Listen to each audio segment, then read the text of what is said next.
자, 그럼 이번에는 이 한국어에 관련해서 좀 말씀하신 분과 이야기 나눠보겠습니다. 히토츠바시 대학에서 한국어가 전공 교양 필수라고 하던데 이미연님 가깝고도 먼 나라 일본에 계십니다. 안녕하세요. 안녕하세요. 네. 일본 히토츠바시 대학에서 한국어를 가르치고 있는 이미현입니다. 네. 근데 약간 일본인 분위기가 나요. 집 분위기도 아기자기해서 일본 분위기가 많이 나는데 그런데 진짜. 그러네요. 한국어 배우고 싶어 하는 건 역시나 좀 K-팝, 네. K-드라마 영향이 클까요? 사실 지금 제가 근무하고 있는 히토츠바시 대학은 동경대 수준의 굉장히 좋은 국립대학교인데 거기에 그렇게 유수한 학생들이 전공 교양 필수로 한국어를 선택하고 싶어서 추첨으로 학생들이 당첨이 되면 K-콘츠 음악이나 영화는 뭐 태어났을 때부터 어머니나 할머니를 통해서 쭉 듣고 자랐고 이제 그들은 지금은 뭐 한국의 화장품이나 또는 한국의 물건까지 사용하기 때문에 또 차세대, 한류 세대라고 생각이 돼요. 이 학생들은 학교에 들어오면서부터 혼자서 한국어를 다 공부하고 거의 읽고 쓰기가 다 가능한 상황이기 때문에 사실 학생들하고 제가 1학기에는 한국어 연극제를 하고 2학기에는 한국의 모든 도시들을 그룹별로 나눠서 한국을 선전할 수 있는 홍보 동영상을 만드는 걸로 수업을 마치는데 학생들이 정말 제가 한국에 자랑하고 싶을 정도로 너무나 멋지게 만들어 와서 그러니까 해마다 수준이 높아지는 상황입니다. 한국어 강사로서 혹시 아쉬운 점 있으면 한번 말씀드려 주세요. 이 부분을 제가 꼭 말씀을 드리고 싶었는데 제가 너무 좋아하는 강휘정 의원님 제가 팬이고 항상 살롱을 열심히 보는데 감사합니다. 감사합니다. 네, 이재명 후보님은 제가 물론 팬이고요. 별로 같은데 말이니까. 제가 한국어를 가르치다 보면 지금 굉장히 저에게 이 시스템적으로 어떤 기반이 없습니다. 매뉴얼이 없다 보니까 사실 어학을 가르친다라는 거는 그 나라의 문화나 정신까지 함께 가르쳐야 된다고 생각을 하는데 이 각자 전선을 놀고 있는 이 강사분들을 한국에서 어떤 교육이나 그런 연수가 있다면 굉장히 좋겠다라는 생각을 하면서 사실은 일본 전체 대학에 한국학과가 없습니다. 한국학을 연구할 수 있는 학과가 없다라는 건 가깝고도 먼 나라 일본에 꼭 있어야 되지 않을까 생각이 들고요. 요즘 같은 AI 시대에는 국경을 넘어서 K 인터넷 대학을 만들어 주시면 어떨까. 그래서 K 한류, 역사, 문화, 정치, K 컨텐츠를 다 아우를 수 있는 그런 K 인터넷 대학이 만들어진다면 많은 분들이 그걸 활용해서 다른 것들과 또 연계할 수 있겠다라는 생각이 들고요. 또 인문학적으로 한국의 문화를 그보다 더 잘 알릴 수 있는 방법이 없다라고 생각이 됩니다. 어떻게 생각하세요? 정말 좋은 생각인데 네, K 인터넷 대학. 네, 꼭 필요하다고 생각을 하고요. 너무나 많은 사람들이 원하고 있습니다. 제가 얼마 전에 어디 다큐멘터리 비슷한 걸 봤는데 그 세종학당이 이제 각국에 있는데 수요가 상당히 많고 그 세종학당의 학생들 중에 우수 학생을 뽑아서 성균관대든가 그 대학이 유학생으로 받아준다더라고요. 저는 그걸 보고 이거를 국가 단위에서 좀 지원을 해가지고 전 세계 한국어를 가르치는 세종학당이나 또 한국어 학원을 좀 지원도 좀 하고 그 중심이 이제 외교 공간들이 될 수 있을 거고요.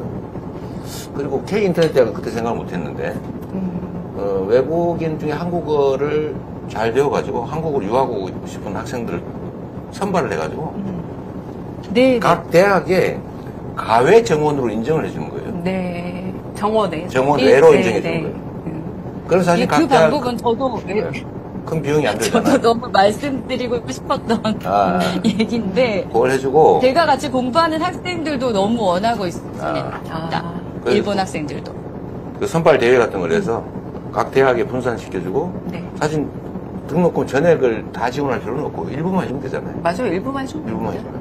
그래서 그 생각을 안 그래도 하고 있는 중입니다. 뭐 생각이 너무 유치한데. 정책적 제안 제일 좋아하세요, 사실은. 이재명 대표님께서 또 그 강유정 의원님의 전문 분야라고 생각이 하는데 이 K 사이버 대학을 꼭 한류 문화에 거점으로 만들어 주셨으면 좋겠다는 생각이 들고, 한 가지 제가 꼭 네. 말씀드리고 싶은 게, 일본에는 동경 한국학교라고 한국 정부의 교육과정을 그대로 따르고 있는 학교가 단 한 곳이 있습니다. 네. 그래서 저희 큰아이가 잠깐 다녔고, 둘째 아이가 지금 중학교 1학년을 다니고 있는데, 이 학교는 사실 1,400명의 학생들이 우리나라로 보면 사실 어떤 작은 유치원 운동장보다도 작은 운동장을 함께 사용하면서 공부하고 있어요.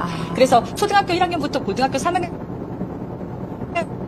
학생이 점심시간이 끝나면 10분씩 돌아가면서 운동장에서 놀 수 있습니다. 근데 아이들이 그 10분을 너무너무 놀고 싶어서 그걸 간절하게 바라면서 기다리고 쪼그리고 앉아서 저 형아들이 놀고 난 다음에 우리가 놀고 있어라고 정말 눈물 없이는 못 들 것 같은 이런 이야기는 이재명 후보님 전분이 아닌가 생각이 드는데, 저희 아이들도 이재명 후보님처럼 힘든 역경을 이기고 누구보다도 애국심을 가지고 한 명 한 명이 미래의 BTS라고 저는 생각을 하는데, 네. 이 한국학교에 이재명 후보님이 당선이 되신다면 꼭 한번 들러주셨으면 좋겠다는 바람이 그래야 되겠네. 네, 있습니다. 그러니까 재외국민 근처에 학생들의 아메리칸 예. 그 공부 환경도 그렇죠. 좀 더 좋아졌으면 좋겠다라는 말씀이시기도 근데 하죠. 이게 재외국민 학교의 그 문제를 떠나서 근처에 아메리칸 스쿨이 있지만, 이곳에는 뭐 부시 대통령이나 오바마 대통령이나 당선이 되시면 반드시 그 학교에 가셔서 연설을 하시고, 그곳에 사시는 교민들이나 모두에게 문화적 자긍심이 된다고 생각이 되는데, 사실 역사적으로 미묘한 관계에 있는 일본에서 이재명 후보님이 꼭 한번 그걸 해주신다면 그래. 얼마나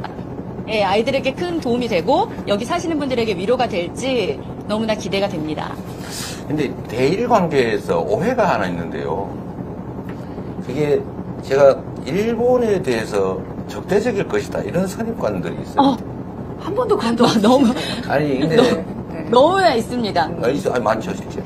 근데 그게 그러니까 예를 들면 과거사 문제나 독도 문제나 이 문제에 있어서는 우리가 강경하지 않을 수가 없죠. 원칙을 지켜야죠. 네. 근데 그것밖에 안 보이니까 그런 건데, 저는 문화 교류나 한일 협력 분야에 대해서는 저는 되게 매우 적극적이고 개방적이에요. 문화와 산업에 대해서. 문화, 네. 사회 이 영역은 사실 아주 가까운 나라라서 협력해야 시너지도 있고, 김대중 대통령이 일본 문화 개방을 통해서 대한민국 문화가 엄청 발전했거든요. 그러니까 이게 한일 간의 민간 교류나 그 외교, 그러니까 외교 문제, 그러니까 뭐 한국 그 침략사 이런 거라든지 또는 뭐 독도 문제나 영토 문제 이런 거는 우리가 강경하게 대응하더라도 그걸 좀 떼가지고. 맞습니다. 저는 일본 국민들에 대해서 매우 호감을 가지고 있거든요. 제가 일본 여행을 몇 번 가본 결과로는 정말로 이게 겸손하고 상냥하고요, 열심히 살고 검소하고 정말 배울 게 많은 국민들이더라고요. 이게 일본 정치와 일본 국민은 달라요. 근데 이거를 저는 좀 분명하게 좀 하고, 사실 아까 말씀하신 우리가 예를 들면 민간 교류로 일본과 사실 많은 협력을 해내는 거, 경제적 영역에 협력하는 거 얼마나 중요해요. 근데 그거를 지금 오해하고 있더라고요. 맞습니다. 네. 지금 이재명 대표님 말씀하신 부분들을 사실 일본 언론에서 그대로 내보내줬으면 좋겠다라고 생각이 들 정도로, 일본은 조중동 일본어판 때문에 일본 국민의 7, 80% 정도가 네. 이재명 악마 이꼴이 되어 있습니다. 근데 네. 사실 그 남편이 국제정치 교수를 하면서 일본 언론하고 접할 기회가 굉장히 많아서 지금 거의 이재명 대표의 대변인이 되어 있는데, 지금 이 일본 언론의 기류가 이게 어쩔 수 없는 분위기라면 우리가 역시 이재명과 친하게 지낼 수밖에 없는가라는 쪽으로 논조가 바뀌고 있습니다. 그래서 그 부분에 대해서 이재명 대표님이 이게 방송에 나오나요? 자, 이런 요즘에 조금 바뀌었다라고도 하더라고요. 이렇게 일본 언론에서 실용주의자의 면모로 많이 일본 보여주는. 언론에서 네. 자, 이제 저희가 시간이 별로 없어서 정말 뭐 이재명 네. 저희 진짜 일본하고 잘 지내고 싶어요. 아니, 잘 좋잖아. 잘 지내고 좋죠. 그래서 서로 도움되고. 방금 말씀하신 문화사회적인 측면에서의 교류는 그럼요. 많으면 많을수록 좋지 않을까 싶고. 자, 그러면 지금부터 잠시만 주목해 주시기 바랍니다. 제가 구독자분들을 위해서 선물 하나를 준비했는데요. 제가 항상 여러분들께 드리는 말씀이 있습니다. 뉴스만 평소에 잘 챙겨보셔도 돈이 되고 돈을 벌 수 있다라고 말씀을 드렸는데요. 여러분들은 여기 보시는 삼성전자 뉴스를 보고 어떤 생각이 드세요? 아니면 정치인들의 뉴스, 날씨 뉴스를 보고는 어떤 생각이 드시나요? 그냥 뉴스만 보고 끝내는지, 아니면 이 뉴스를 어떻게 이용할 수 있는지, 이 부분을 고민하고 계시는지를 되물어보고 싶습니다. 그 이유가 뭐냐 하면 제가 지난번에 여러분들께 뭐라고 말씀을 드렸었죠? 지금은 반도체 섹터를 눈여겨보셔야 한다고 말씀드렸습니다. 그리고 나서 이런 썸네일들 뉴스를 통해서 많이 보셨을 겁니다. 반도체 내용이 이슈가 됐을 때 부자들은 어떻게 생각한다? 반도체 관련주들은 뭐가 있는지, 어떤 종목이 가장 좋은지, 어디에 투자해야 돈이 몰리는지 자연스럽게 생각한다고 제가 말씀을 드렸죠. 그 이유가 뭐냐 하면 부자들이 봤을 때는 이슈가 곧 돈으로 이어지고 그 이슈가 나에게 돈을 벌어준다는 경험적 확신이 있기 때문에 부자들은 항상 이런 사회적 이슈를 관심있게 챙겨본다고 제가 말씀을 드렸습니다. 이번에도 마찬가지인데요. 제가 지난번에 시청자분들과 함께하는 주식으로 수익 내기 이벤트를 진행했었죠. 당연히 100% 무료로 진행을 했었고요. 여기 보시면 아시겠지만 제가 지난번에도 구독이라고 보내주신 모든 시청자분들께 반도체 관련주 중에 가장 크게 급등할 딱 한 종목, 많은 종목도 아니라 한미반도체 한 종목을 여러분들께 추천드렸어요. 그러면서 여기 나와 있는 대로 정확히 얼마에 매수해야 하는지, 그리고 수익률이 어느 정도 나왔을 때 팔아야 하는지를 이런 부분들까지 여러분들에게 정확히 알려드렸었는데 지금 실제로 어떻게 되었다? 오른쪽을 보시면 아시겠지만 제가 지난번 문자 발송으로 이 한미 반도체를 소개해드리고 나서 실제로 이렇게 5배 이상 어마무시한 상승이 나왔습니다. 100만 원만 투자를 했어도 무려 500만 원이 넘는 수익금이 생긴 거죠. 그래서 당시에도 굉장히 많은 분들이 제가 드린 이 한미 반도체로 수익을 내실 수가 있으셨을 텐데요. 다시 한번 축하드린다고 말씀을 드리겠고 이번에도 마찬가지입니다. 앞으로도 2024년, 2025년 계속해서 기대해볼 섹터는 AI입니다. 그 중에서도 AI 반도체는 그 누구도 부정할 수 없는 미래 성장 산업입니다. 그러면 우리가 어떻게 생각해 볼 수 있을까요? AI 반도체 종목 중에 앞으로 크게 대장 역할을 하면서 10배 이상 급등할 수 있는 텐베고 종목을 지금부터 열심히 추적해야 한다는 겁니다. 큰 돈을 투자하지 않더라도 월급의 일부분 아주 소액이라도 이 종목을 모아가야 수백 %의 수익률을 손에 쥘 수 있는 것이죠. 지금 여러분이 보고 계시는 이 유튜브 또한 AI 반도체와 아주 밀접한 연관이 있고 반도체야말로 대한민국의 핵심 산업으로 앞으로 더더욱 시장은 성장할 수밖에 없습니다. 그렇기 때문에 제가 이번에도 뭘 보내드리고 있냐면 지난번과 똑같이 구독이라는 문자를 보내주시면 제가 AI 반도체 관련주 중에 앞으로 대장주 역할을 하면서 주가가 가장 크게 급등할 한 종목을 여러분들께 문자 발송으로 종목명과 사고 파는 시점을 모두 알려드릴 건데요. 그 문자를 받고 여러분들이 주식으로 돈 버는 연습을 한번 해보셨으면 좋겠고요. 혹시라도 나는 주식을 하지 않는다 하시는 분들은 주변에 주식하시는 지인분들에게 말씀을 해주셔도 되고요. 아니면 연세가 있으셔서 투자가 어렵다 하시는 분들은 이 종목을 자녀분들에게 한번 사봐라. 이걸로 한번 수익을 내봐라. 이렇게 조언을 해주실 수도 있는 거겠죠. 그래서 지금 이 영상을 보시는 시청자분들 중에 나도 이번 종목이 좀 궁금하다 하시는 분들은요. 누구나 상관없이 그리고 어느 시간대나 상관없이 부담없이 010-2514-5930번으로 구독이라는 문자 보내주시면 제가 이번에도 똑같이 무료 추천 급등주 문자를 보내드리겠습니다. 이해되시겠죠?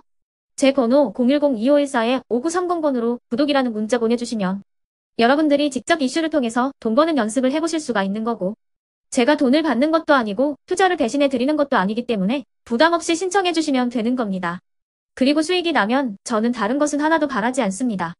제 채널에 구독, 좋아요 한 번씩만 눌러주시라 이렇게 다시 한번 말씀을 드리겠습니다.